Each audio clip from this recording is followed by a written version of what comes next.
أهلا يا جماعة.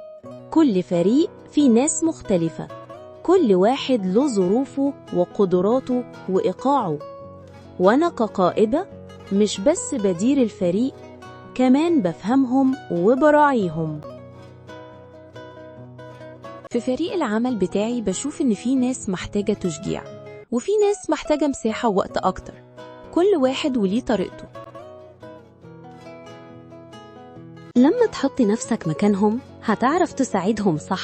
القيادة الرحيمة يعني تراعي ظروف كل واحد وتدعمه علشان يقدر يقدم كل اللي عنده. مش كل واحد بيشتغل بنفس الطريقة. القيادة الذكية بتدي لكل واحد فرصة يبدع بطريقته.